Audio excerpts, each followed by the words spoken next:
Every morning in a quiet suburban neighborhood, Max the rescue puppy would race to the end of the driveway to see 8-year-old Tommy off to school, his tail wagging with such force it seemed his tiny body might take flight. Their goodbye ritual was the highlight of both their days. A quick hug, a treat slipped from small fingers, and promises to play when afternoon came. Until that rainy Tuesday when Max's behavior suddenly changed. The normally playful Labrador mix refused to let Tommy board the yellow bus, his teeth gently but firmly gripping the boy's backpack, pulling him away from the steps while emitting a low whine.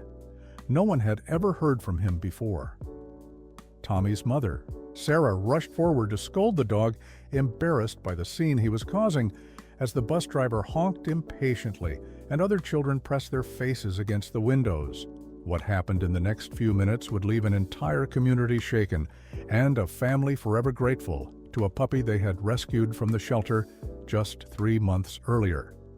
Before we continue this incredible story of loyalty and a dog's extraordinary instinct, please subscribe to our channel now so you never miss these heartwarming tales of the remarkable bonds between animals and the humans they protect in ways we could never imagine. Max hadn't always been the confident guardian who stood between Tommy and danger. Just 3 months earlier, he had been a trembling bundle of caramel fur huddled in the corner of a metal cage at the county animal shelter, his ribs visible beneath. His coat, his eyes downcast, avoiding human contact. The Kowalski family hadn't planned on adopting a dog that Saturday. Sarah had brought Tommy to the shelter as part of his Scout Troops community service project to donate blankets and toys to the animals. Mark had stayed home to catch up on work, always the practical one who worried about bills and responsibilities, while Sarah tended to follow her heart. "Remember, we're just dropping off donations," Sarah had reminded Tommy as they walked through the shelter doors. "We're not bringing home a pet today." Tommy had nodded solemnly, but Sarah knew her son. At 8 years old, he had already developed a profound empathy for animals, often bringing home injured birds and lost cats, much to Mark's dismay. Something about Tommy's gentle nature seemed to draw wounded creatures to him. As the Scout leader organized the children, Sarah noticed Tommy had slipped away from the group. She found him sitting cross-legged on the concrete floor outside a kennel in the back corner of the shelter. Inside, a young dog, perhaps 5 or 6 months old, pressed himself against the far wall. "He's scared, Mom," Tommy whispered without looking up. "Nobody wants him because he won't come to the front of the cage." Sarah read the information card. Max, Labrador mix, approximately 6 months, found abandoned at gas station. No known history. "He's been here the longest," a shelter volunteer explained, appearing beside them. "Most people want puppies who run to greet them, not ones who cower in the corner." Tommy sat quietly humming a lullaby his grandmother had sung to him. After several minutes, the puppy inched forward, his nose twitching as he assessed this small human who waited so patiently. "He likes you," the volunteer said with surprise as Max cautiously approached the front of the kennel. "Can I give him a treat?" Tommy asked. The volunteer handed him a small biscuit, which Tommy gently pushed through the chain link. Max hesitated, then delicately took it from the boy's fingers before retreating back to his safe corner. "He's been abused," the volunteer said quietly to Sarah. "We don't know his history, but his behavior suggests he hasn't been treated kindly. He might never be a normal dog." Sarah watched as her son continued sitting quietly, occasionally offering another treat which Max would cautiously accept before withdrawing again. There was something about the patience in Tommy's posture, the compassion in his eyes, that made her chest tighten. "We have a busy household," Sarah explained to the volunteer, feeling the need to justify why they couldn't take this damaged puppy home. "My husband works long hours. I'm part-time at the hospital. Tommy has school and activities. A dog with special needs probably isn't right for us." Tommy didn't argue or beg as other children might have. He simply continued his quiet communion with the frightened puppy, humming softly as Max gradually moved closer to the front of the kennel. When it was time to leave, Tommy stood reluctantly. "Bye, Max," he said softly. "I hope you find a good home." That night at dinner, Tommy was unusually quiet, picking at his food without enthusiasm. "How was the shelter trip?" Mark asked, trying to engage his son. "Good," Tommy replied without elaboration. "They need more volunteers." Sarah caught Mark's eye across the table. "Tommy connected with one of the dogs there," she explained. "A puppy named Max, who's had a rough start." Mark's expression immediately turned cautious. "We've talked about this. With our schedules and the cost of food, vet bills, training—" "I know," Sarah interrupted. "I already explained that to Tommy." Later that night, Sarah found Tommy looking at their family calendar on the refrigerator. "What are you doing, sweetie?" "Checking when I can volunteer at the shelter," he said. "The lady said they need people to just sit with the scared dogs so they get used to humans again." Sarah felt something twist in her heart. "That's a big commitment," Tommy nodded seriously. "Max needs someone who won't give up on him. The lady said he might never get adopted because he's too broken." The word broken hung in the air between them. Sarah thought about the patients she cared for at the hospital, how some arrived broken in body or spirit, and how the right kind of care could transform them. Over the next week, Tommy talked about nothing but his plans to help at the shelter. He researched dog behavior, made charts of training techniques, saved his allowance for special treats. "He's not going to let this go, is he?" Mark asked Sarah as they got ready for bed. "Would you want him to?" Sarah countered. "His compassion is one of the things I love most about him," Mark sighed, running a hand through his hair. "Let's go see this dog at least. No promises." When they returned to the shelter, Max was still there, looking even thinner. His eyes now containing a resignation that was painful to witness. The staff seemed surprised to see the family return. "Tommy's been talking about nothing but this dog," Mark explained. The shelter manager shook her head. "I should warn you, we've had 3 families try to adopt him already. Each one brought him back within days. He's extremely fearful, hides. Most of the time won't walk on a leash. He'll be a project, not a pet." Mark knelt to look at the frightened puppy. As a financial advisor, he approached life through calculated risks and practical decisions. A dog with unknown issues was definitely not a sound investment. "Can we sit with him in one of the visiting rooms?" Tommy asked. In the small interactions, Space Max huddled under a bench, while Tommy sat on the floor nearby, not forcing contact, just existing quietly in the same space. After 15 minutes of patience, Max emerged crawling on his belly until he was close enough to sniff Tommy's shoe. What happened next would later seem like the first indication of Max's extraordinary sensitivity. As a shelter volunteer walked past the glass window, Max suddenly positioned himself between Tommy and the door, his small body trembling but determined. "He's trying to protect him," the shelter manager said with surprise. "I've never seen him do that before." What no one realized was that Max's difficult past had given him abilities that would one day save the person he loved most. Bringing Max home had been a leap of faith. Mark had constructed a logical argument against adoption, listing potential problems and expenses, but in the end, he couldn't resist the hope in Tommy's eyes. 2 weeks, he had stipulated. "We'll try." For 2 weeks. The first days had been challenging. Max refused to enter the house, spending hours trembling on the porch until Tommy simply sat beside him reading books aloud as if the frightened puppy were any other friend who had come for a visit. When night fell and temperatures dropped, Sarah worried about leaving the dog outside. "He'll come in when he's ready," Tommy insisted, with a wisdom beyond his years. Sure enough, just after midnight, Max had crept into Tommy's room, settling not on the plush dog bed they'd purchased, but underneath Tommy's desk in the furthest corner where he could watch the door. Small victories followed. Max accepting food from Mark's hand. Max allowing Sarah to touch his head briefly. Max emerging from, hiding when Tommy returned from school. Each step forward was celebrated, though the puppy remained wary around strangers and cowered at sudden movements or loud noises. By the 2-week deadline, Mark had grown attached to the quiet presence, that followed Tommy around the house like a furry shadow. The official adoption papers were signed, and Max became a Kowalski in name as well as in heart. It was around the 1-month mark when they first noticed Max's unusual perceptiveness. Tommy had developed a mild fever and stayed home from school. Though Max normally kept a slight distance from everyone except Tommy, that day he refused to leave the boy's side, pressing his body against Tommy as if lending his warmth. "It's like he knows Tommy's sick," Sarah had remarked with surprise. "Dogs can sense changes in body temperature and chemistry."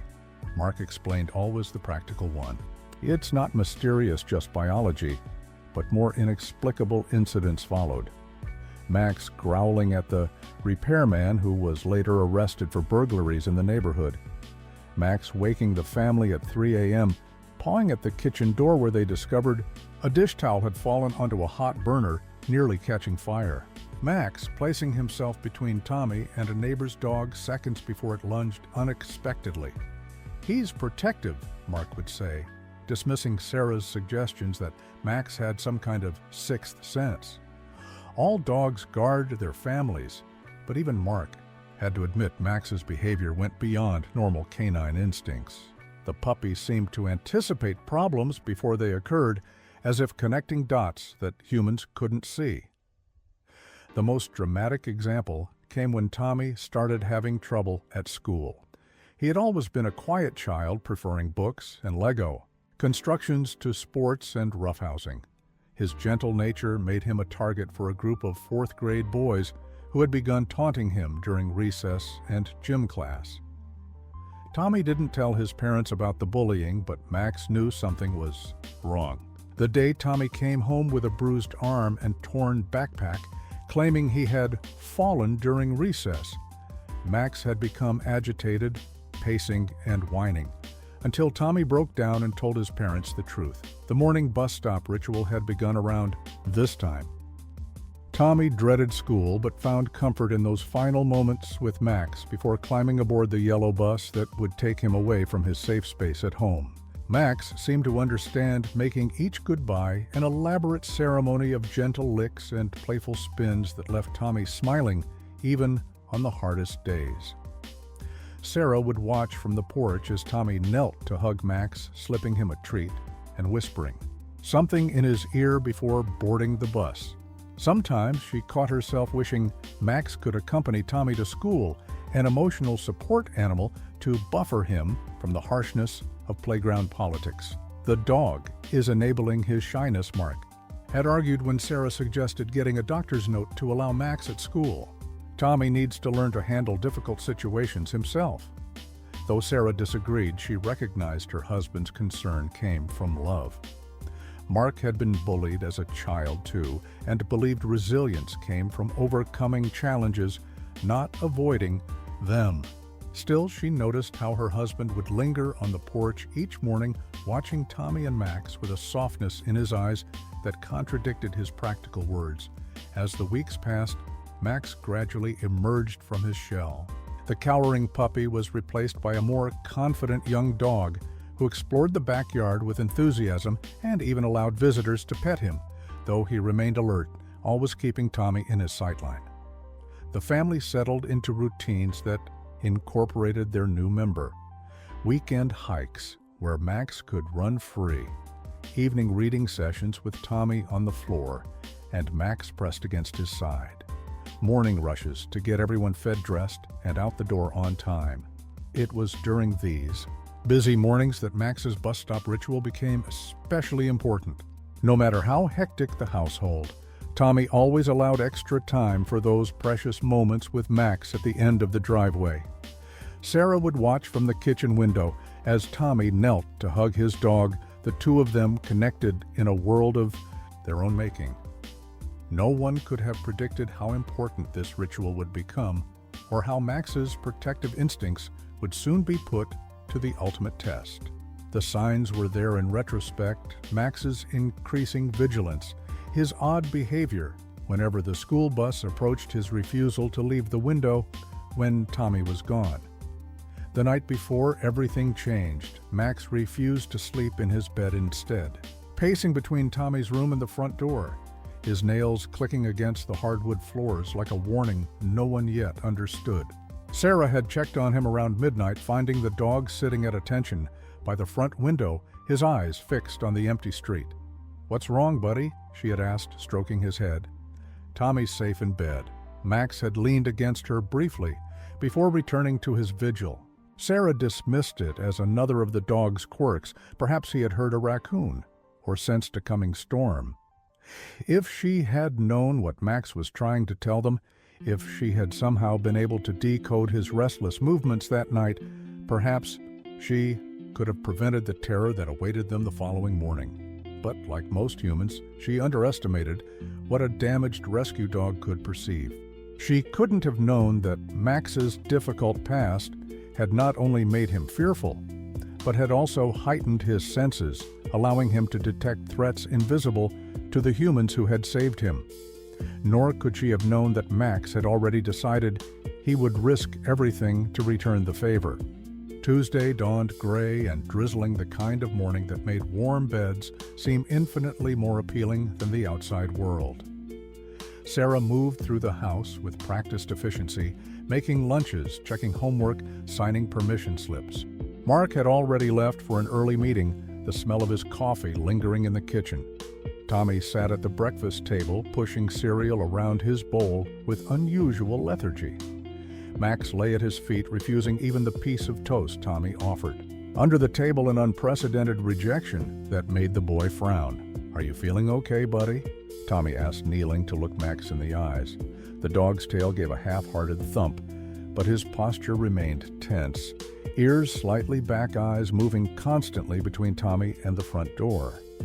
"He's probably just sensing the storm," Sarah said, glancing at the weather radar on her phone. "They're saying it might turn into thunderstorms this afternoon," Tommy nodded, but continued watching Max with concern. The bond between them had grown so strong that each could read subtle shifts in the other's mood. Today, something was definitely off. "Time to get your raincoat," Sarah called, checking her watch.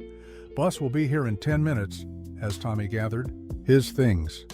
Max followed unusually close, his body pressing against the boy's legs with each step. When Tommy reached for his backpack, Max placed a paw on the strap as if trying to stop him. "He doesn't want me to go to school," Tommy said, with a small laugh, though his eyes showed concern. "He's being clingy because of the weather," Sarah reassured him. "He'll be fine once you're gone." But when they stepped onto the porch, Max's behavior shifted from unusual to alarming. He positioned himself in front of the door, blocking their exit, his body rigid, tail straight, eyes intense with focus. "Max, move," Sarah commanded in her firm voice, the one that usually produced immediate compliance. The dog didn't budge. "Come on, buddy," Tommy tried, crouching to Max's level. "I have to go to school. I'll play with you when I get home, I promise." Max whined, a high-pitched sound they had never heard from him before. When Sarah finally managed to edge around him, he stuck to Tommy's side as they walked down the driveway, his eyes scanning the street with an alertness that made Sarah increasingly uneasy. "He's acting so strange," she murmured, as they reached the end of the driveway, where other children were already gathering with their parents. Tommy knelt for their usual goodbye ritual, but Max remained standing, his attention fixed down the street. Following his gaze, Sarah noticed the bus approaching, but something seemed different. Instead of the familiar yellow vehicle with Mr. Peterson's friendly wave, it was still the same bus, but with a driver she didn't recognize. As the bus pulled to a stop, Max began trembling, his entire body vibrating with tension. Tommy stood and took a step toward the bus doors as they opened, revealing a thin man with close-cropped gray hair and sunglasses, despite the overcast day. "Good morning, kiddos," the man called, his voice overly cheerful. "Step right up."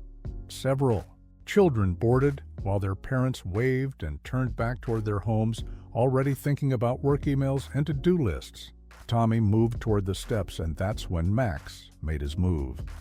With startling speed, the normally gentle dog grabbed Tommy's backpack in his teeth, pulling the boy away from the bus with such force that Tommy stumbled backward. "Max, stop it!" Sarah cried, lunging forward to grab the dog's collar. "I'm so sorry," she called to the bus driver. "He's never done this before." The driver's smile tightened. "No problem, ma'am, but we're running behind schedule." Tommy tried again to board, but Max planted himself between the boy and the bus steps, growling low in his throat, a sound so uncharacteristic that Tommy froze in confusion. "Max, let go," Sarah commanded, tugging at his collar. "You're embarrassing Tommy." But the dog would not be deterred. When Tommy attempted to sidestep him, Max blocked his path, teeth still firmly but gently gripping the backpack. The other children, watched wide-eyed from the bus windows, some giggling others, pointing. "Look, I need to get these kids to school," the driver said, his friendly tone slipping. "Is your son getting on or not?" Sarah felt her face flush with embarrassment. "Yes, of course." "Max, home now!" But Max had begun making that strange whining sound again, his eyes fixed not on Tommy, but on the bus driver. As Sarah struggled with the dog's collar, she glanced up at the man behind the wheel. Something in his expression made her pause. A tightness. Around his mouth, a stillness that seemed out of place. "What's your name?" she asked suddenly. "Are you new? Where's Mr. Peterson?" The man's smile returned too quickly. "Clarence Reed, ma'am. Mr. Peterson called in sick. I'm just covering today." As Sarah looked more closely at the bus, she noticed other discrepancies. The number on its side was different. The small dent in the front fender, from when Mr. Peterson had backed into a mailbox last spring, was missing. And peering through the windows, she realized there were fewer children aboard than usual. "Has this route changed?" she asked, keeping her voice casual, though her heart had begun to race. "You seem to have missed some stops." Clarence's fingers tightened on the steering wheel. "Just following the schedule they gave me, ma'am. Now, if your son isn't boarding, we need to move on." Tommy looked between the bus and his dog, clearly torn. "Mom, maybe I should stay home today if Max is this upset." Something in his voice, the slight tremor of fear, decided her. Tommy rarely asked to miss school, even on days when she suspected. The bullying had been particularly bad. "You know what? I think you're right," she said, pulling Tommy a step back from the bus. "I'll drive you in later." Clarence Reed's face hardened for just an instant before his smile returned. "Suit yourself. Have a nice day." As the bus pulled away, Max's posture relaxed slightly, though he remained positioned protectively in front of Tommy.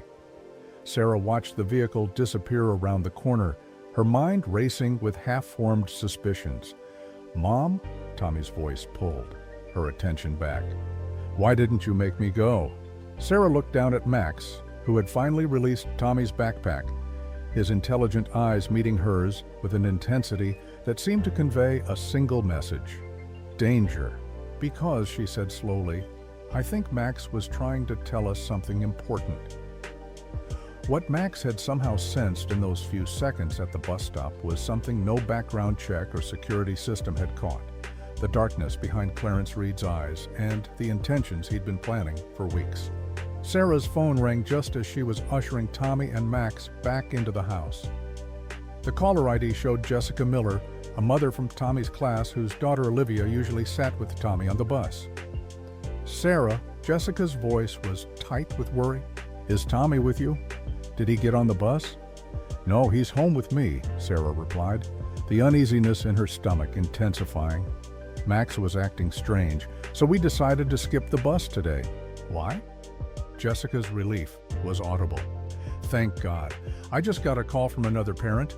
The bus isn't stopping at all the usual places, and some parents are saying they don't recognize the driver." Sarah moved away from Tommy, gesturing for him to take Max into the kitchen. The driver said his name was Clarence Reed, that he was substituting for Mr. Peterson. "Well, Diane just called the school to check, and they said Mr. Peterson is there today. He never called in sick." The chill that ran through Sarah's body had nothing to do with the rainy weather outside. "Jessica, I need to call the school right now." "I'll stay on the line." "No, call the police," Sarah interrupted. "Tell them everything you just told me. I'll contact the school." Ending the call, Sarah's fingers trembled as she dialed the elementary school's number. The receptionist answered with her usual cheerful greeting. "This is Sarah Kowalski, Tommy's mom," she said, fighting to keep her voice steady. "I need to know if the bus Route 7 had a substitute driver today. Let me check," the receptionist replied. After a brief pause, she returned. "No, the regular driver, Mr. Peterson, is on duty today." "Is there a problem?" Sarah closed her eyes momentarily. "Yes, a very serious one. A man claiming to be a substitute driver named Clarence Reed picked up children on Route 7 this morning. My son wasn't on the bus, thank God, but other children." "That's not possible." The receptionist's professional demeanor faltered. "We don't have any Clarence Reed employed here, and we didn't authorize any substitute drivers today." "Then someone has taken those children," Sarah's voice broke. "Call the police immediately. I'll hold." The next 15 minutes passed in a blur of questions relayed, information, and rising panic. Sarah described Clarence Reed, gave the bus number she had noticed, and listed the children she had seen boarding.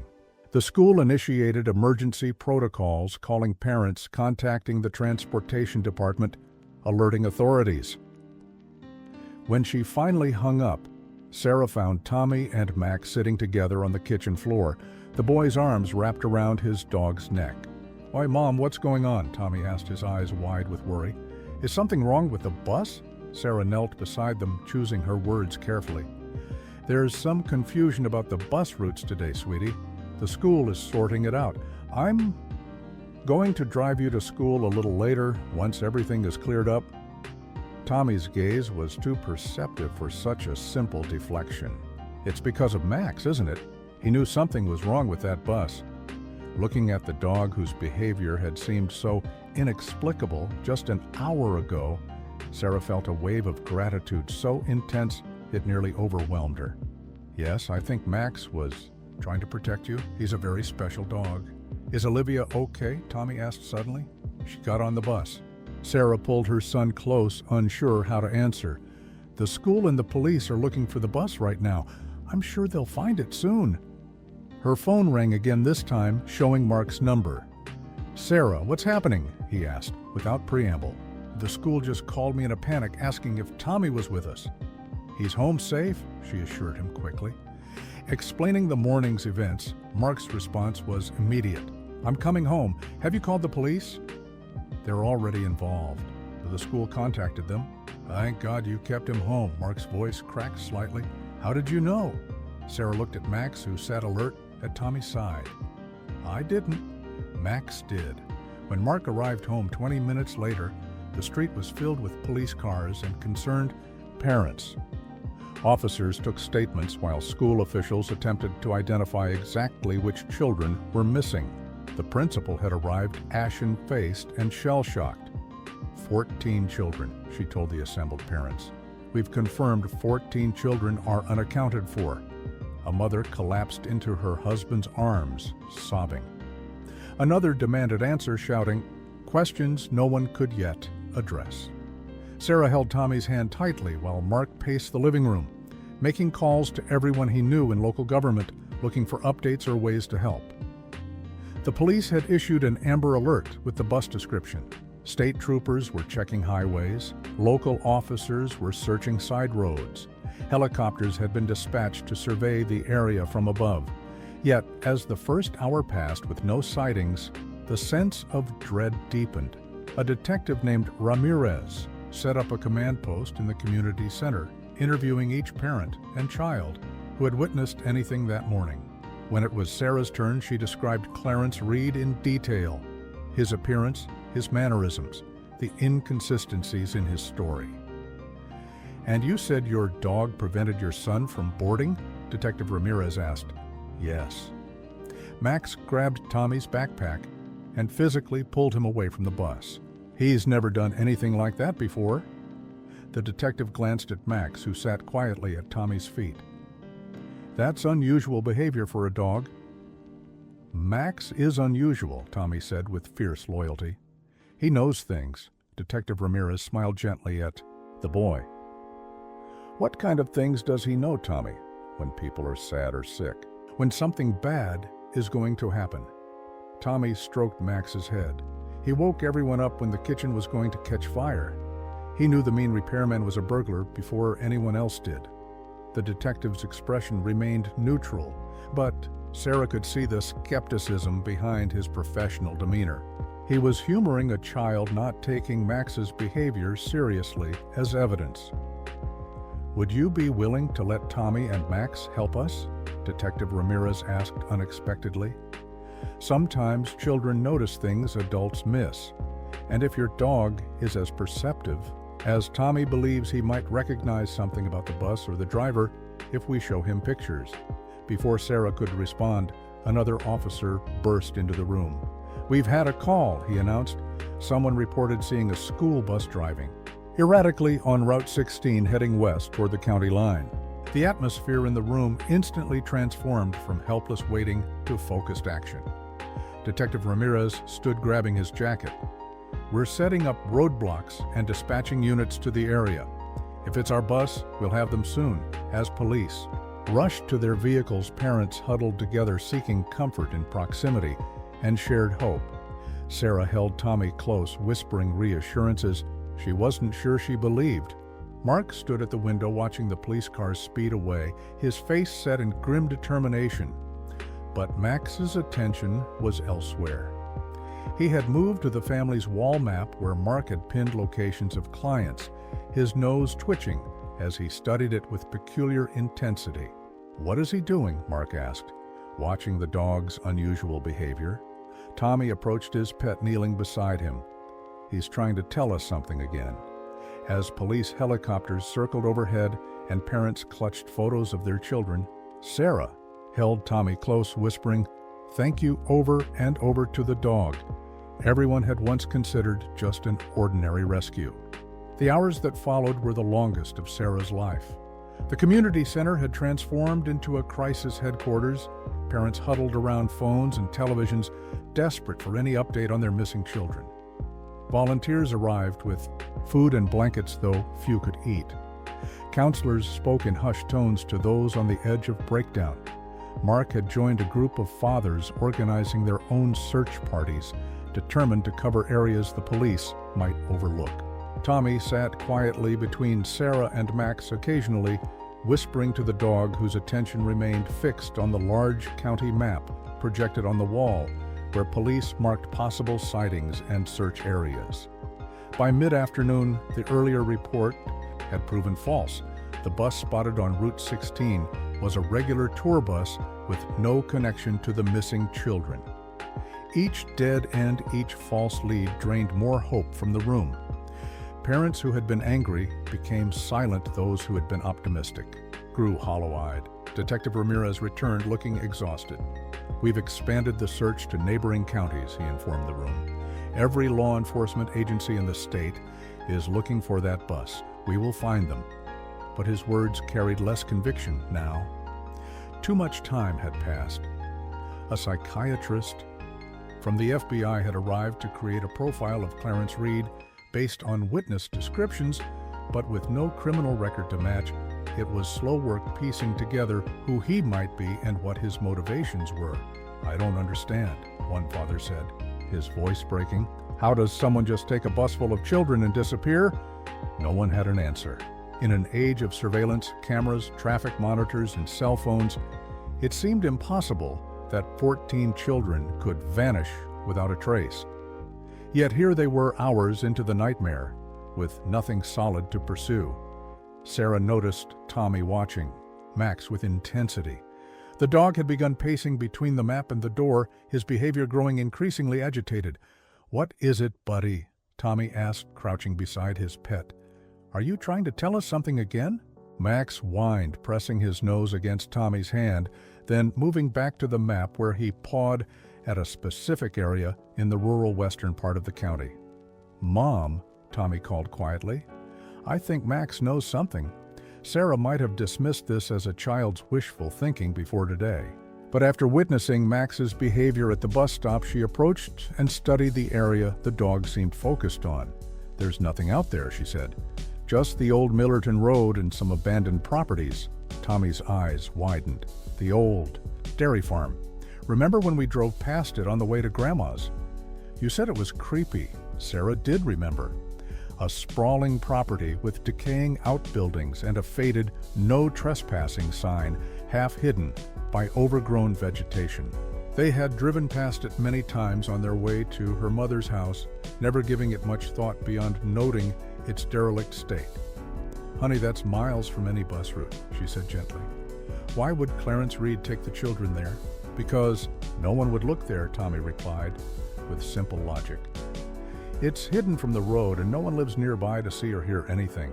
Mark joined them, having overheard. "What are you two talking about?" Tommy pointed to the map. "Max keeps looking at this area. I think the bus might be at the old dairy farm." Mark studied the location, his brow furrowing. "That property has been abandoned for years. There's nothing out there." "Exactly," Tommy insisted. "It's a perfect hiding place." Sarah watched Max, who had become increasingly restless, his attention, alternating between the map and the door, as if urging them to action. After what had happened that morning, she wasn't ready to dismiss the dog's behavior. "We should tell Detective Ramirez," she suggested, "even if it seems unlikely." Mark hesitated clearly, torn between not wanting to waste police resources and the desperate need to do anything that might help. "The worst that happens is they check and find nothing," Sarah pressed. Together, they approached Detective Ramirez, who listened politely to their theory, though his expression remained professionally neutral. "Your dog seems to be indicating this location," he clarified. "I know how it sounds," Sarah acknowledged. "But Max knew something was wrong with that bus this morning. If he hadn't prevented Tommy from boarding..." She couldn't finish the sentence, the alternative too painful to articulate. Ramirez studied the map thoughtfully. "We have units searching every quadrant of the county," he explained. "The Millerton area is on the list, but it's low priority because it's so remote. I can request they move it up, though." "How long would that take?" Mark asked. "Honestly, given our stretched resources, maybe hours. We've got every available officer working this case, but it's a lot of ground to cover." Hours they didn't have. Sarah could see the same realization in Mark's eyes. 14 frightened children waiting to be found while daylight slowly faded. "We'll check it ourselves," Mark decided. "If we find anything, we'll call it in immediately." "Detective," Ramirez frowned. "Mr. Kowalski, I strongly advise against civilians inserting themselves into this investigation." "If Clarence Reed is dangerous, we'll just drive by," Sarah interrupted. "No confrontation. If we see anything suspicious, we'll contact you immediately." The detective clearly wanted to object further, but another officer called him away to review new information.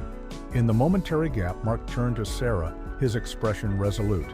"Are we really doing this?" Sarah looked at Max, whose attention remained fixed on the map, his entire body tense with urgency. "Yes, I think we have to." They collected Tommy and Max, slipping out quietly to avoid questions from other parents. In the car, Tommy sat in the back with Max, who finally seemed calmer now that they were taking action. "If we're wrong about this," Mark began as he navigated through residential streets toward the highway. "Then we've wasted an hour," Sarah finished. "But if we're right, if Max is somehow sensing something, we can't." The implications hung between them. Mark had always been the skeptic in their relationship, the one who required evidence and logical explanations. Yet today he was following a hunch based on a rescue dog's behavior, with no questions asked. The transformation spoke volumes about how the morning's events had shaken his worldview. As they drove, rain began again, pattering against the windshield in a steady rhythm. Tommy leaned forward from the back seat. "Dad, can we let Max help navigate? Like roll down the window so he can smell?" Mark glanced at Sarah, who nodded. "Worth trying." As they approached the turnoff for Millerton Road, Mark lowered the passenger window. Max immediately thrust his head out his nose, working overtime ears alert to every sound. The old dairy farm lay 3 miles down a winding country road, its entrance nearly hidden by overgrown bushes. As they slowed to peer through the rusted gates, Max began barking sharply, a sound so unexpected that Mark nearly swerved off the road. "What is it, boy?" Tommy asked, leaning forward to stroke the dog's back. Max continued barking, his gaze fixed on the property beyond the gate. Mark pulled over, cutting the engine. "I don't see anything," he said, peering through the rain-streaked windshield. "Just the old buildings." But Sarah was watching Max, whose behavior had changed from alerting to insistent. "I think we need to get closer," Mark hesitated. "If Reed is in there and sees us..." "We promised Detective Ramirez we wouldn't confront anyone," Sarah reminded him. "But we need to know if we should call this in." After a moment's consideration, Mark nodded. "I'll go. You two stay in the car with the doors locked." "No," Tommy said, with unexpected firmness. "Max needs to come too. He's the one who brought us here." That evening, as police helicopters circled overhead and parents clutched photos of their children, Max began behaving strangely again, this time pawing at the family map on the refrigerator as if he knew something about where the missing children might be. The approach to the abandoned dairy farm felt surreal to Sarah. Rain fell in sheets, reducing visibility, while the windshield wipers fought a losing battle against the downpour. Mark had found a dirt access road that circled behind the main property, allowing them to park out of sight among a cluster of dead trees. "We stay together," he instructed, reaching into the glove compartment for a flashlight. "We look but don't touch anything. If we see any sign of the bus or the children, we call Detective Ramirez immediately." "Agreed?" Sarah and Tommy nodded solemnly. Max seemed to understand the gravity of the situation too, staying close to Tommy without his usual excitement about exploring new territory. They moved cautiously through the wet underbrush, Mark leading the way while Sarah kept a protective hand on Tommy's shoulder. The abandoned property was larger than it appeared from the road sprawling over several acres, with multiple outbuildings in various states of decay. The main farmhouse stood dark and forbidding, its windows boarded up, its roof partially collapsed. "From years of neglect, I don't see any signs of recent activity," Mark whispered as they paused behind a dilapidated shed. "No tire tracks, no footprints." "The rain would wash them away," Sarah pointed out. "We should check the barn. It's the only building big enough to hide a bus." The massive wooden structure loomed ahead, its double doors hanging crookedly from rusted hinges. As they approached, Max suddenly froze, his body going rigid, tail straight, ears forward. A low growl rumbled from his throat. "What is it, boy?" Tommy whispered, kneeling beside his dog. Max continued growling, his attention fixed on the barn. Mark signaled for everyone to stay back, while he crept forward to peer through a gap in the wooden slats. For a long moment he remained motionless, then turned back, his expression transformed. "It's there," he hissed. "The bus is inside." Sarah's heart leaped to her throat. "Are you sure?" "Yellow school bus number 42, exactly as you described. We need to call Detective Ramirez." Sarah fumbled for her phone, but Mark stopped her. "Wait. We need to make sure the children are here too. Otherwise, the police might arrive too late if Reed is moving them elsewhere." "Mark, that's too dangerous. We promised." "I'll just look," he insisted. "Stay here with Tommy."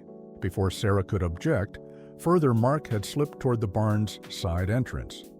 Max whined anxiously, pressing against Tommy's legs as if trying to shield him from an unseen threat. "It's okay, buddy," Tommy whispered, stroking the dog's wet fur.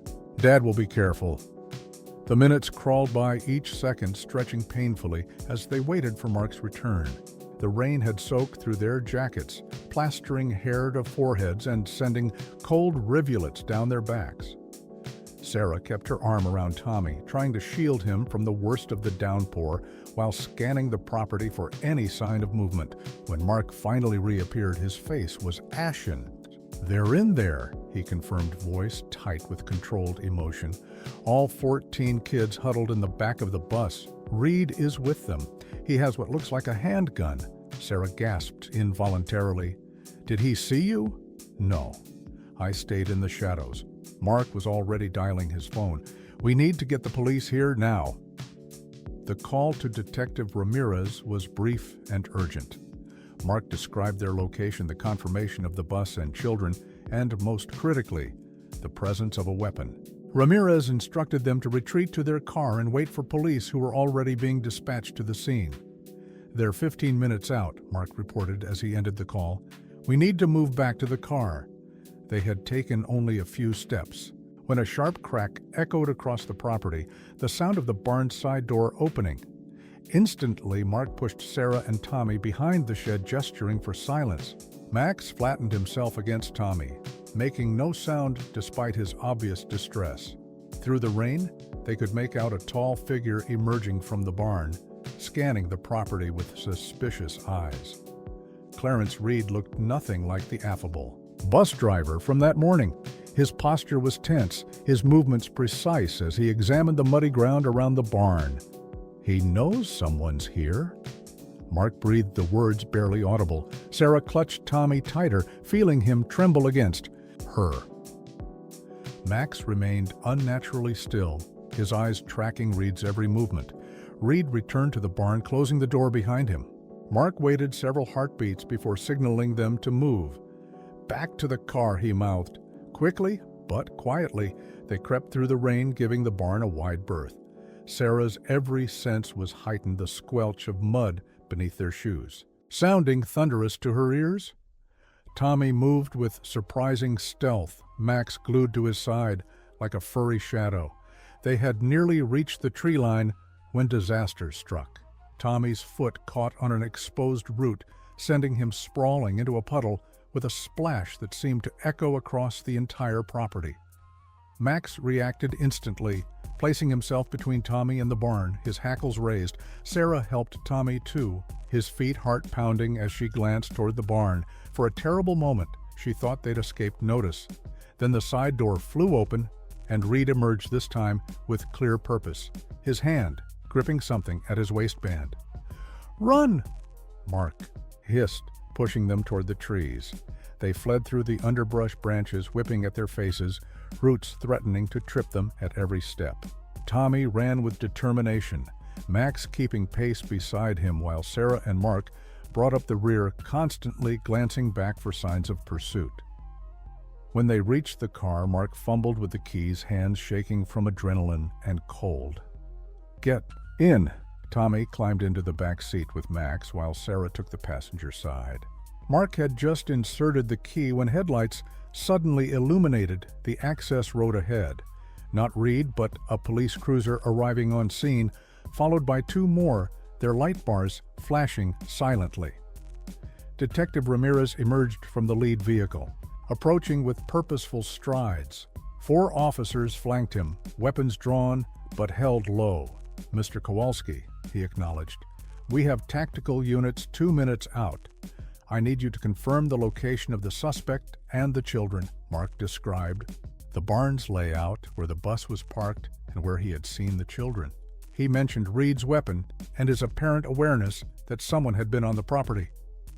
"You need to leave immediately," Ramirez instructed. "We'll handle this from here." "The children," Sarah began, "will be our absolute priority, ma'am. But having civilians in the area complicates our operation. Please take your family home. We'll contact you as soon as the children are safe." Reluctantly, they complied. Mark turning the car around to navigate the muddy access road back to the highway.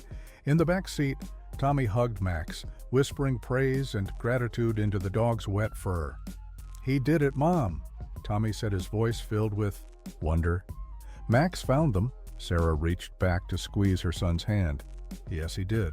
I don't know how, but he did." Mark drove in silence for several minutes before speaking.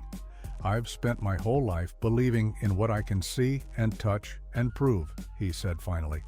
"I've never put stock in sixth senses or animal intuition or any of that.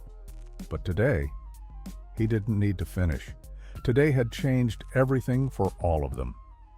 As they turned onto the main road, Tommy's phone chimed with an incoming text. "It's Olivia's big sister," he reported, reading the message. "She says the police just rescued all the kids. They're safe." Sarah let out a sob of relief, the tension of the day finally breaking. Mark pulled over, unable to drive through his own tears. In the back seat, Max seemed to understand, sitting tall with an expression that looked remarkably like pride. As they turned down the overgrown driveway, Max's barking grew frantic, his entire body vibrating with urgency against the window.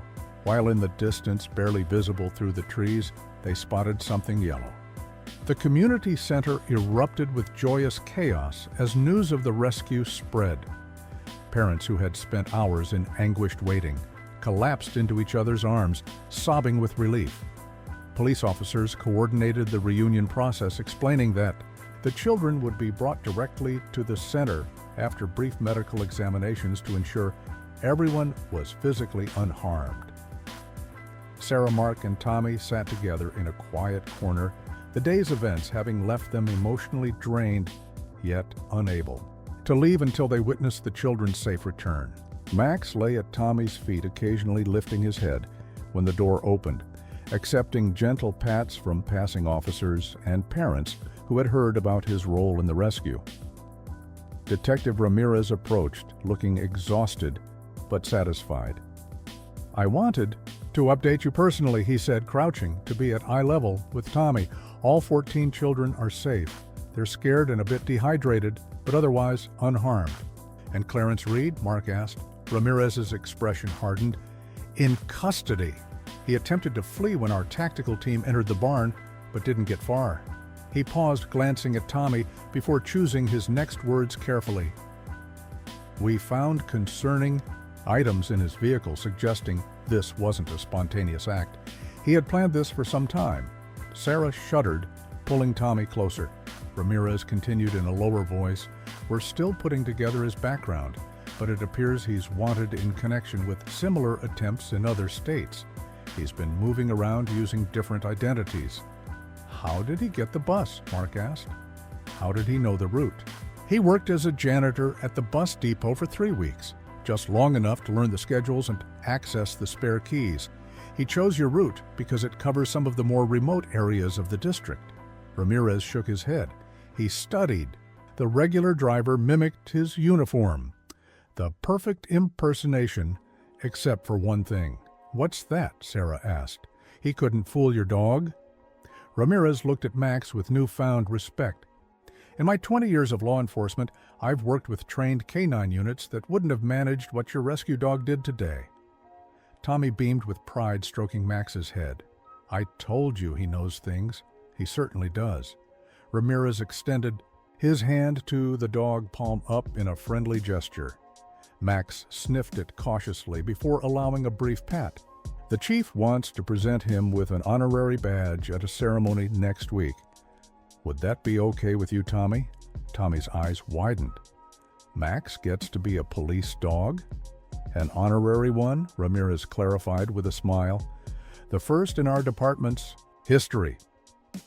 Before Tommy could respond, the center's doors opened and the first group of children entered, accompanied by medical personnel and officers. Parents surged forward, searching for their children among the small figures wrapped in emergency blankets.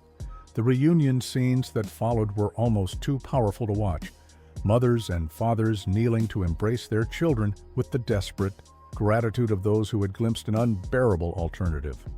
Olivia Miller spotted Tommy across the room and broke away from her parents, rushing over with tears streaming down her face.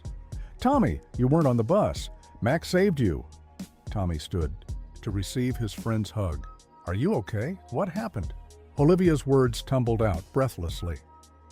"The man said Mr. Peterson was sick and he was our driver for today. He seemed nice at first, but then he drove past Megan's stop without slowing down. When Jacob asked why we weren't stopping, he got really scary, told us all to be quiet." She shuddered at the memory.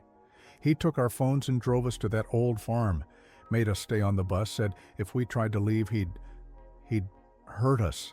Her mother, Jessica, appeared beside her, gently drawing her daughter back. "That's enough for now, sweetie. We don't need to talk about the scary parts anymore tonight." Jessica embraced Sarah, tears flowing freely. "Your family saved our children. If your dog hadn't—" She couldn't complete the thought. Sarah understood. If Max hadn't prevented Tommy from boarding, if he hadn't somehow led them to the abandoned farm, if Mark hadn't been brave enough to investigate. So many ifs. So many moments where things could have gone terribly wrong. As the night progressed, more details emerged. Clarence Reed had planned to transport the children to a secluded cabin in the mountains where accomplices waited. His scheme had been methodically arranged over months, selecting the perfect route, identifying the most vulnerable children, determining the optimal time when substitute drivers wouldn't raise immediate alarms. What he hadn't counted on was Max, a rescue dog whose traumatic past had heightened his sensitivity to danger and whose love for Tommy had transformed that sensitivity into heroic action. When the last child had been reunited with their family detective, Ramirez gathered everyone's attention. "I know you all want to get your children home where they belong. Before you go, I want to acknowledge that while our officers played their part in today's rescue, we might never have found your children in time without the actions of the Kowalski family, and particularly their dog Max, who first alerted them that something was wrong."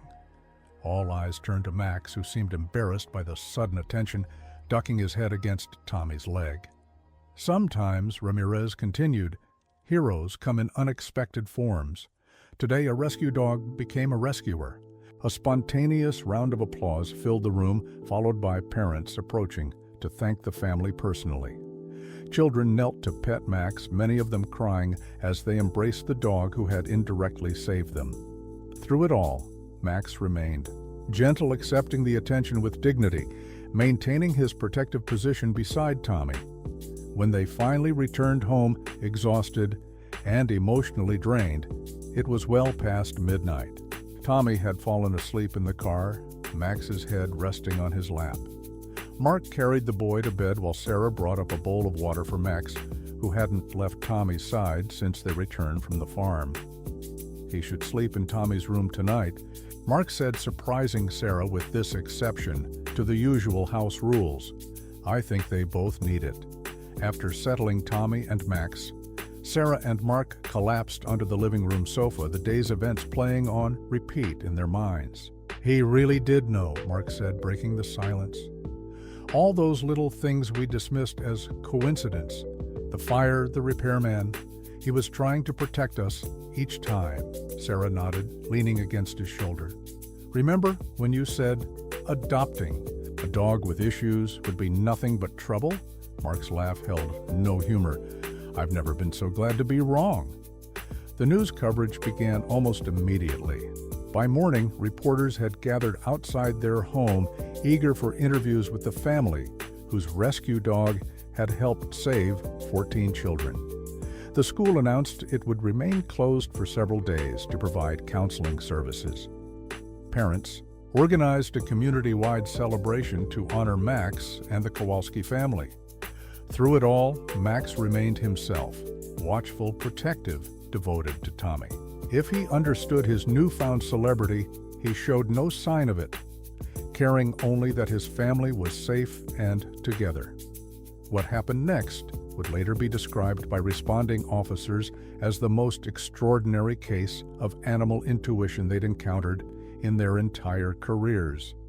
The week following the rescue transformed Max from an ordinary family pet into a local celebrity. News vans camped outside the Kowalski home neighborhood.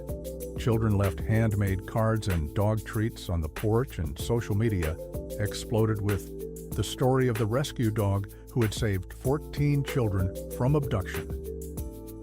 Tommy had returned to school after 3 days at home, the principal arranging special counseling sessions for him and the other students from Bus Route 7. Though he hadn't experienced the trauma of being on the bus with Clarence Reed, Tommy still struggled with what might have happened if Max hadn't intervened. "Why did Max only stop me?" he asked Sarah one evening as she tucked him into bed. "Why didn't he try to stop Olivia or the other kids too?" Sarah considered the question carefully. "I think Max has a special connection with you, Tommy. You were the one who sat with him at the shelter when everyone else had given up.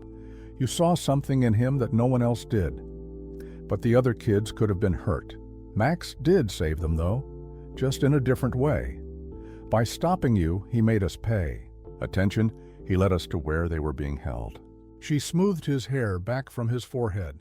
Without Max, none of those children might have been found in time. This seemed to comfort Tommy, who fell asleep with Max curled protectively at the foot of his bed. The dog had become even more attentive since the incident, rarely leaving Tommy's side except when the boy was at school.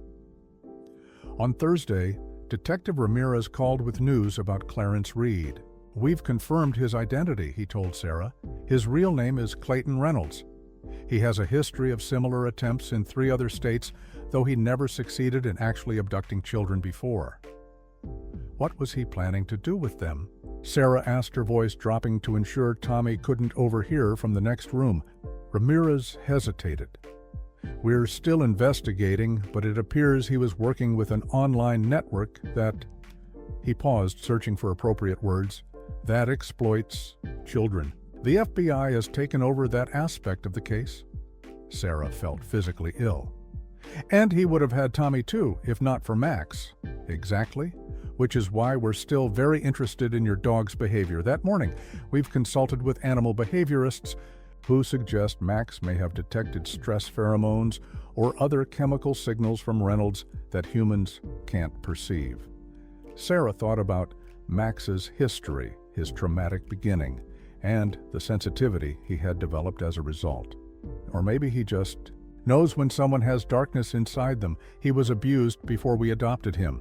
Animals remember. The ceremony honoring Max took place on Saturday morning at the town square. It seemed the entire community had turned out portable bleachers hastily erected to accommodate the crowd. A stage had been set up with a podium and chairs for locally officials, the Kowalski family, and representatives from the police department. Tommy sat proudly beside Max, who wore a new blue collar for the occasion. The dog seemed perplexed by the attention, occasionally looking to Tommy for reassurance as cameras flashed and children called his name from the audience. The police chief, a dignified woman with silver hair, approached the microphone. "Today we gather to honor extraordinary heroism from an unexpected source. 1 week ago, 14 children from our community were in grave danger thanks to the actions of a criminal who had carefully planned their abduction. What he didn't plan for was Max." She gestured toward the dog, who tilted his head at the sound of his name. This rescue dog, with his own history of trauma, somehow sensed what humans could not. He prevented one child from boarding that bus, creating a chain of events that led to all 14 children being rescued unharmed. Today we recognize Max's remarkable intuition and courage with the first honorary K-9 officer badge in our department's history. Detective Ramirez stepped forward carrying a small shadow box containing a police badge engraved with Max's name. He knelt before Tommy and Max, presenting it formally. "On behalf of the police department and the grateful parents of 14 children, I present this badge to Max Kowalski, whose actions remind us that sometimes the most profound heroism comes from the most unexpected places." Tommy accepted the shadow box, his eyes shining with pride. "Thank you." Max would say thank you too if he could talk. The crowd laughed warmly. Tommy continued with unexpected poise for an 8-year-old. "Max was scared of everything when we adopted him. The shelter said he might never be normal because he had been hurt by people before. But my mom says sometimes the things that hurt us can make us stronger in different ways." Sarah felt tears spring to her eyes, hearing her casual wisdom repeated in her son's earnest voice. "I think Max knew the bus driver was bad because Max knows what bad people feel like. He remembers." Tommy placed his hand on Max's head. "But he also knows what good people feel like now, because we love him and he loves us back. That's why he wanted to save my friends too, because he knows they matter to me." The simple profundity of Tommy's words silenced the crowd. Even the reporters, who had been shouting questions earlier, stood respectfully as Tommy knelt to hug his dog. After the ceremony, families from Bus Route 7 approached to thank Max personally. Children who had been on the bus knelt to pet him, telling him their names and offering treats, which Max accepted with gentle dignity. Parents embraced Sarah and Mark, some too emotional to speak, others expressing gratitude through tears and broken sentences. Olivia Miller's father, a normally reserved accountant, knelt before Max with unashamed tears. "My daughter is home safe because of you," he said simply. "There's nothing I could ever do to repay that." Sarah watched as Max seemed to understand the emotion behind the words, gently placing his paw on Mr. Miller's knee, in a gesture so human it took her breath away. As the crowd dispersed, a woman approached whom Sarah didn't recognize. She was professionally dressed with kind eyes and a clipboard. "Mrs. Kowalski? I'm Elena Vasquez from Hope's Harbor Animal Rescue, the shelter." "Were you adopted, Max?" Sarah shook her hand. "Of course. How are you?" Overwhelmed, honestly. Since Max's story hit the news, we've had lines around the block, people wanting to adopt rescue dogs, specifically those with issues that might have been overlooked before. Sarah smiled. "That's wonderful." Elena nodded. "We've placed more dogs in the past week than in the previous 3 months combined. People are calling it the Max effect. This new understanding that a difficult past doesn't determine future potential." She gestured toward Max, who was now surrounded by admiring children. "May I take a photo? We'd like to create a wall of honor at the shelter with Max as our first success story." As Elena snapped the picture, Sarah felt Mark's arm slip around her waist. "Not bad for a dog we almost didn't adopt," he murmured. Sarah leaned against him, watching their son and his extraordinary dog at the center of a circle of love and admiration. He was always meant to be ours. We just didn't know why yet. In that moment of chaos, when Clarence raised the weapon, it was not the trained police officers, but a shelter dog once deemed unadoptable, who made the decisive move that saved everyone in the room. As the media attention gradually subsided, the Kowalski family settled into a new normal. Max's honorary badge hung in a shadow box in the living room, alongside newspaper clippings and thank you cards from the families of Route 7. Tommy had returned to his regular school routine, though now he walked with new confidence, his earlier struggles with bullies forgotten in the wake of his connection to the rescue story. 1 month after the incident, the Kowalskis received an invitation they hadn't expected. Detective Ramirez called personally to request their presence at Clayton Reynolds' preliminary hearing. "Normally, we wouldn't involve civilians, especially a child," he explained, but the prosecutor believes Tommy's testimony about Max's behavior that morning could be crucial to establishing Reynolds' intent. "We need to show the judge this wasn't just a random incident, but part of a calculated plan that even triggered a response in an animal." Mark and Sarah were hesitant. "Tommy's been doing so well," Sarah said. "I don't want to re-traumatize him by putting him in the same room as that man." "I understand completely," Ramirez assured her. "Reynolds will be in custody at all times, and Tommy won't need to address him directly. The prosecutor just wants Tommy to describe Max's unusual behavior." That morning, after careful consideration and consultation with Tommy's counselor, they agreed with the condition that Max be allowed to accompany Tommy to provide emotional support. The prosecutor readily accepted, having heard about the special bond between the boy and his dog. The morning of the hearing was tense. Tommy dressed in his best clothes, his face solemn with understanding of the importance of the day. Max seemed to sense the gravity of the situation, staying close to Tommy, his usually playful demeanor replaced by watchful attentiveness. "Remember," Sarah coached as they drove to the courthouse, "you just need to tell the truth about what Max did that morning. You don't need to look at Mr. Reynolds or talk to him." Tommy nodded, stroking Max's head. "Max will help me be brave." The courthouse was imposing with marble columns and heavy wooden doors. Detective Ramirez met them in the lobby, guiding them through security, where Max received special clearance as an emotional support animal. The dog walked perfectly at Tommy's side, his behavior so exemplary that even the stern-faced bailiffs commented on his discipline. Inside the courtroom, the prosecutor, Mrs. Chen, greeted them warmly, kneeling to address Tommy at his level. "You must be the famous Tommy and Max. Thank you both for coming today. I know it might feel a little scary, but you're helping make sure that Mr. Reynolds can't hurt any children ever again." Tommy nodded solemnly. "Max will make sure he doesn't." They took seats in the front row, Max settling at Tommy's feet, though his eyes remained alert, scanning the room. When a side door opened and Clayton Reynolds entered, flanked by officers Max's posture changed instantly. His ears flattened and his body tensed, and he moved slightly forward, positioning himself between Tommy and the defendant. "It's okay, buddy," Tommy whispered, stroking the dog's back. "He can't hurt us." Reynolds looked nothing like the cheerful bus driver who had greeted children that rainy Tuesday morning. His prison jumpsuit hung loosely on his frame, his expression flat and emotionless. He didn't look at the Kowalskis or anyone else keeping, his eyes fixed on the table before him.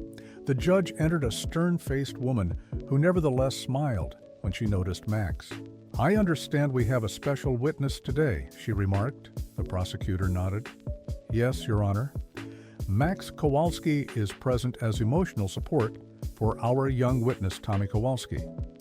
Max is also central to our case as his behavior was the first indication of the defendant's criminal intent." The proceedings began with formal charges being read. Reynolds sat impassive as the prosecutor detailed the kidnapping attempt and the evidence found in his possession, indicating plans to transport the children across state lines. When Tommy was called to testify, Mark squeezed his shoulder in encouragement. Max followed Tommy to the witness stand, settling beside the chair where Tommy sat, feet barely touching the ground. The prosecutor approached with a gentle smile. "Tommy, can you tell us about the morning when Max wouldn't let you get on the school bus?" Tommy described the events clearly, from Max's unusual behavior at breakfast to his unprecedented refusal to let Tommy board the bus. As he spoke, Max remained vigilant, his attention shifting between Tommy and Reynolds, though he made no sound.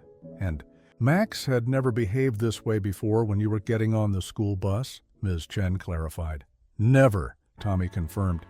"He always just wagged his tail and took his treat. But that day he grabbed my backpack and pulled me away.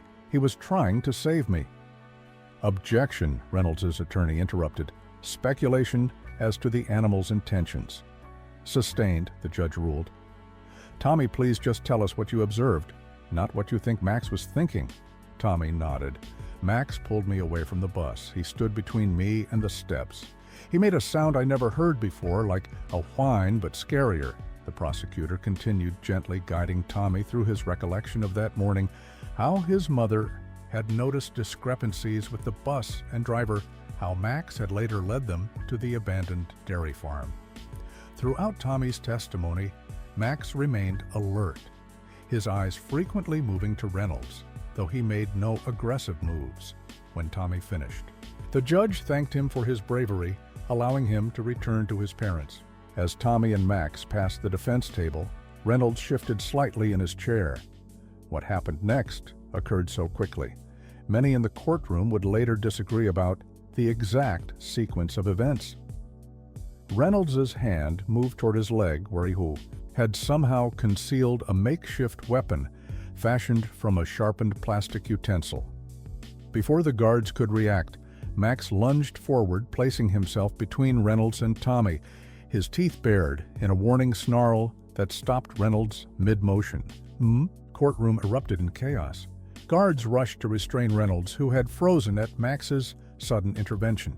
The judge banged her gavel, calling for order, while parents from Bus Route 7 who had attended the hearing pulled their children protectively close. Detective Ramirez moved swiftly to Tommy's side, escorting him and Max away from Reynolds as additional officers secured the defendant and removed the hidden weapon. Sarah clutched Tommy to her chest while Mark stood protectively in front of them. When order was finally restored, the judge looked down at Reynolds with cold fury. "In addition to the existing charges, you will now face attempted assault in my courtroom." Bailiffs removed the defendant.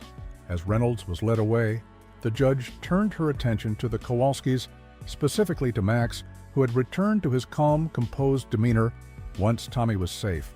The court would like to commend Max Kowalski for his extraordinary actions both today and during the events of last month.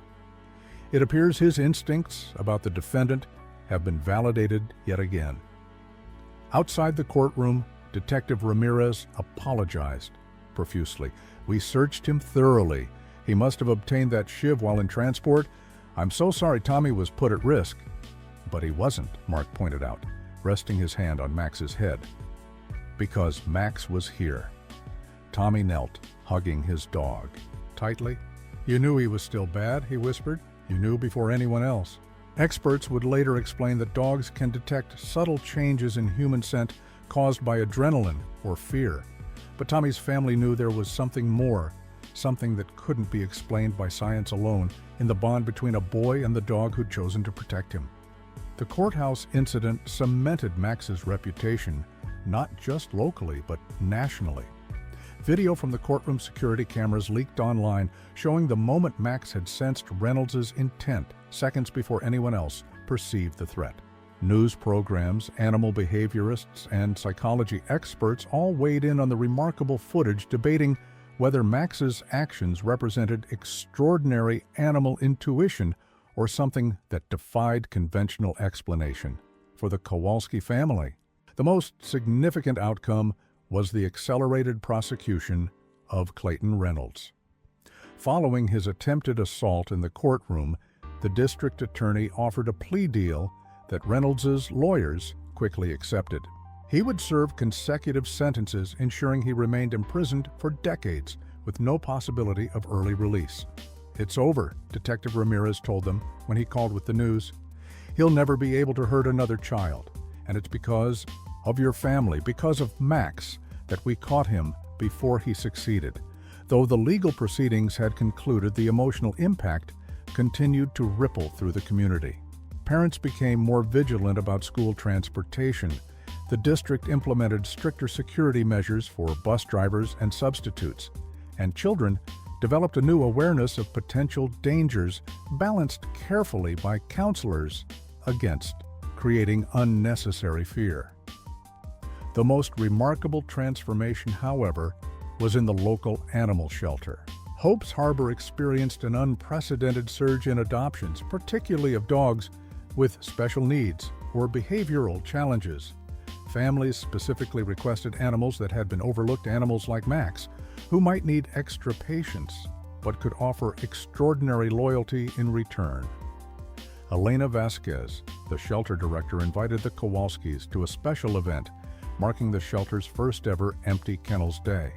"We've never had every single animal adopted before," she explained over the phone. "Max has changed everything for these animals. We'd be honored if you could join us." The shelter had been transformed since their last visit. New paint, cheerful. Murals and improved play areas had replaced the institutional feel.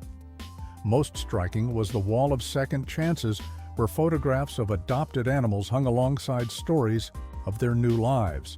Max's portrait held the central position with the words, "Every animal deserves someone who sees their true potential," inscribed beneath. As they toured the facility, Tommy noticed one kennel still occupied in a quiet corner. Inside, a German Shepherd. Mix cowered, much as Max had done months earlier. The dog's information card read, "Phantom, approximately 2 years, found chained in abandoned building, extremely fearful, requires experienced adopter." "Why hasn't anyone adopted him?" Tommy asked Elena. She sighed. "Phantom has had a particularly difficult past. He's been here almost 6 months. 3 families have tried to adopt him, but returned him because of his extreme fear responses. He's what we call a special case." Tommy knelt by the kennel, speaking softly. "That's what they said about Max, too." Max, who had been exploring the familiar surroundings, approached Phantom's kennel with interest. The shelter staff watched in amazement as Max lay down outside Phantom's cage, adopting a non-threatening posture. Slowly, Phantom crept forward, sniffing cautiously at Max through the chain link. "I've never seen him approach anyone voluntarily," Elena whispered to Sarah. "Your dog is quite the miracle worker." For the next hour, Tommy and Max sat quietly by Phantom's kennel. Tommy reading aloud from a book he'd brought while Max maintained his calm, reassuring presence. Gradually, Phantom edged closer, eventually accepting a treat from Tommy's fingers through the fence. "He just needs someone to be patient," Tommy explained to his parents as they prepared to leave, like Max did. On the drive home, Tommy was unusually quiet, staring out the window with an expression Sarah recognized. The same thoughtful look he'd worn in the days before they'd adopted Max. "You're thinking about Phantom, aren't you?" she asked gently. Tommy nodded. "He's scared like Max was. He needs someone to show him not all humans are bad." Mark and Sarah exchanged glances in the front seat. They had discussed the possibility of a second dog theoretically, but hadn't seriously considered it until now. "Buddy, having 2 dogs is a big responsibility," Mark began. "Twice the food, twice the vet bills, twice the walks." "But Max would have a friend," Tommy interrupted. "Someone who understands what he went through, and maybe Phantom could learn to be brave like Max." The conversation continued at home over dinner, Tommy presenting his case with the determined logic of an 8-year-old on a mission. Max seemed to support the campaign, staying unusually close to Tommy and responding with tail wags whenever Phantom's name was mentioned. "Let's sleep on it," Sarah suggested, seeing the weariness in Mark's resistance. "This isn't a decision to make impulsively." That night, she found Mark studying the family budget spreadsheet on his laptop. "I'm just running the numbers," he explained, "seeing if we could actually manage another dog." Sarah smiled, sitting beside him. "Remember when you calculated all the reasons we shouldn't adopt Max? All the potential problems and expenses," Mark chuckled. "And then he saved our son's life and 14 other children. Not exactly the return on investment I was projecting. Sometimes the most important things can't be calculated on a spreadsheet." Mark closed the laptop with a sigh of surrender. "I know." And seeing Tommy with Phantom today, it reminded me of when he first connected with Max at the shelter. That same patience, that same compassion. The family returned to Hope's Harbor the following weekend. Phantom showed immediate recognition, perking up when he spotted Tommy and Max. The shelter staff reported he had been less fearful since their visit, even accepting brief pets from Elena. "We'd like to apply to adopt Phantom," Mark told Elena, trying not to laugh at Tommy's barely contained excitement. The adoption process moved quickly, given their history with Max. When the day came to bring Phantom home, Max seemed to understand his role in helping the new family member adjust. He showed Phantom around the house with patient guidance, demonstrating where to sleep, where to eat, and most importantly, where the toys were kept. Phantom remained cautious around Mark and Sarah, but followed Tommy and Max with growing confidence. At night, he slept on the floor beside Max's bed, gradually inching closer to Tommy as the days passed. "They're helping each other," Sarah observed. One evening, watching Max gently encourage Phantom to join in a game of fetch. Max is teaching Phantom to trust, and Phantom is giving Max a chance to be a leader. The transformation wasn't immediate or without setbacks. Phantom, still startled at loud noises, cowered when strangers visited and occasionally reverted to hiding when overwhelmed. But each day brought small victories, accepting a treat from Mark, playing in the backyard without constant vigilance, falling asleep in the living room instead of hiding in Tommy's closet. Most remarkable was the relationship developing between the 2 dogs. Max seemed to understand Phantom's fears in a way humans couldn't, communicating through subtle body language when situations were safe. In return, Phantom's growing attachment to Max helped him overcome fears that might otherwise have proven insurmountable. While cameras flashed and reporters thrust microphones toward the family, Max remained focused only on Tommy, as if to say, this was never about heroism, it was simply about love. 6 months after the courthouse incident, life in the Kowalski household had found a new rhythm. Phantom had gradually emerged from his shell, becoming, if not as confident as Max, at least comfortable in his new home. The 2 dogs had become inseparable, Max always leading Phantom through new experiences with patient guidance. As spring arrived, bringing warm breezes and longer days, Tommy's school announced a special assembly focused on community heroes. Mrs. Patton, his third-grade teacher, had approached the Kowalskis about Tommy bringing Max as a special guest, explaining that the children had voted unanimously to honor the dog who had saved their classmates. "I'm not sure how Max would handle a gymnasium full of excited children," Sarah had worried, remembering how overwhelming the courthouse ceremony had been. "We could try a practice visit," Tommy suggested. "Bring Max to the empty gym after school so he can get used to it first." The school principal enthusiastically agreed to the plan, even suggesting that Max might benefit from becoming a regular visitor. "Many schools are implementing therapy dog programs," she explained. "After what our community experienced this year, having a dog like Max visit occasionally might be healing for everyone." The practice visit went better than expected. Max explored the gymnasium with curious confidence, sniffing the bleachers and basketball hoops while Phantom waited in the car with Mark. Tommy showed Max the stage where they would sit during the assembly, guiding him up and down the steps until he was comfortable with the route. "He's a natural," the principal observed, watching Max respond to Tommy's gentle commands. "Have you considered getting him certified as a therapy dog?" The idea took root. In the weeks that followed, Sarah researched therapy dog certification, learning that Max's temperament and responsiveness made him an excellent candidate. While his initial fearfulness might have seemed a barrier, his transformation demonstrated remarkable resilience, exactly the quality that made rescued animals so effective in therapeutic settings. He could visit hospitals, Tommy said excitedly, when Sarah shared what she'd learned, and nursing homes, and help other kids who are scared like the ones from the bus. The school assembly arrived on a perfect May morning. Tommy dressed carefully in his best clothes while Sarah attached Max's special blue collar with a small medallion that commemorated his honorary K9 status. Phantom watched from the doorway, clearly wishing he could accompany them, though still too nervous around crowds for such an event.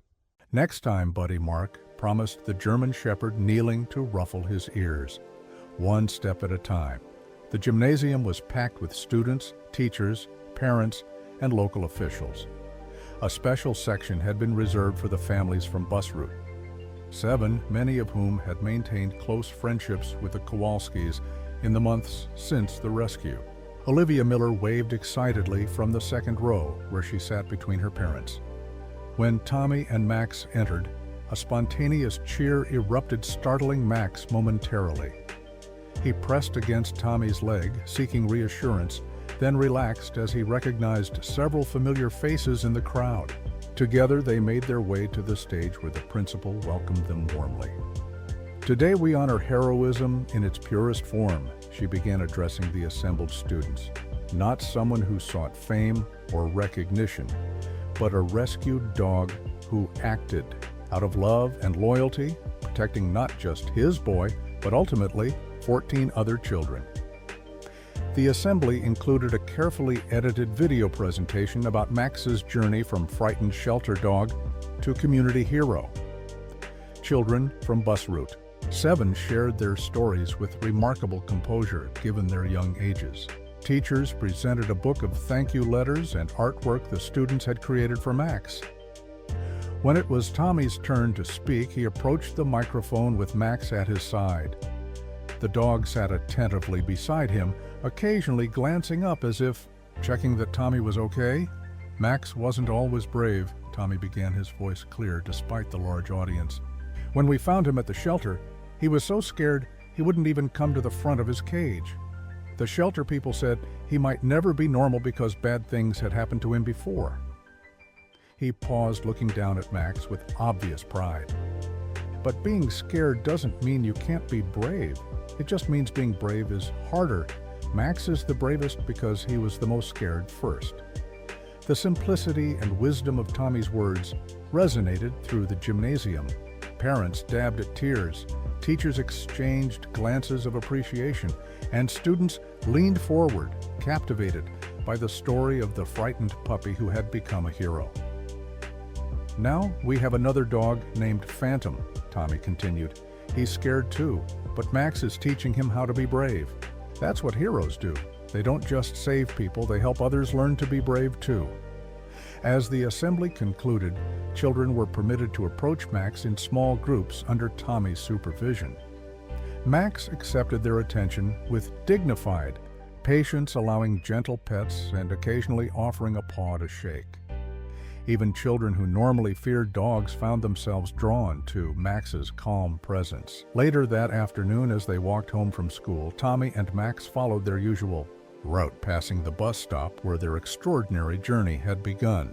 The spot held different memories now, not just of that rainy Tuesday when Max had refused to let Tommy board, but of all that had followed the rescue, the ceremonies, the new understanding of the bond between humans and animals. As they reached the familiar corner, Tommy noticed a school bus approaching. Without prompting, Max positioned himself at Tommy's side, alert but not anxious. The bus slowed to a stop, the doors opening to reveal the familiar face of Mr. Peterson, the regular driver who had returned to his route after a brief leave following the incident. "Hey there, Max," Mr. Peterson called cheerfully, keeping an eye on things. The dog's tail wagged in recognition, his posture relaxed and confident. This bus, this driver, presented no threat, a normal part of daily life now restored. At home, Phantom greeted them with enthusiasm, having grown comfortable enough to express joy without reservation. The two dogs raced through the backyard playing their favorite game of chase while Tommy watched from the porch swing. Sarah joined him, sitting close. "Penny for your thoughts?" Tommy smiled, watching Max gently let Phantom win their game. "I was just thinking about how different everything would be if we hadn't gone to the shelter that day, if we hadn't adopted Max." Sarah nodded, understanding the weight of what might have been. Life gives us these turning points sometimes, small decisions that change everything. Mark appeared in the doorway, observing the dogs play. "Therapy dog certification paperwork came today," he announced. "Max's first official visit to the Children's Hospital is scheduled for next month. If he passes the training, he'll pass," Tommy said with absolute confidence. "Max can do anything." That evening, as the family gathered for dinner, the two dogs settled into their spots beside the table. Phantom had overcome his fear of Mark enough to accept treats directly from his hand, a small victory that represented months of patient progress. Max watched the interaction with what almost looked like pride, his mission as teacher and protector, expanding beyond Tommy to include this new family member. The news ran a follow-up story that night about the bus route 7 children, 6 months after their ordeal. The reporter interviewed several families, including the Millers, who spoke about Olivia's continuing recovery and the special bond she had formed with Tommy and Max.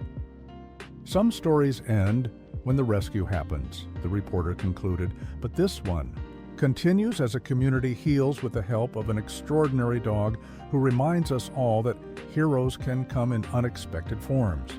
As Tommy prepared for bed, Max and Phantom followed their nighttime routine, settling into their respective beds beside his. Mark paused in the doorway, watching the trio with quiet appreciation. "You know," he said to Tommy, "when you first asked to adopt Max, I calculated all the costs and complications. I had spreadsheets and budgets and logical arguments against it." Tommy smiled, knowing where this was going. "And now we have 2 dogs," Mark laughed softly. "And now we have 2 dogs. Because sometimes the best decisions can't be calculated," while cameras flashed and reporters thrust microphones toward the family. Max remained focused only on Tommy, as if to say, this was never about heroism, it was simply about love.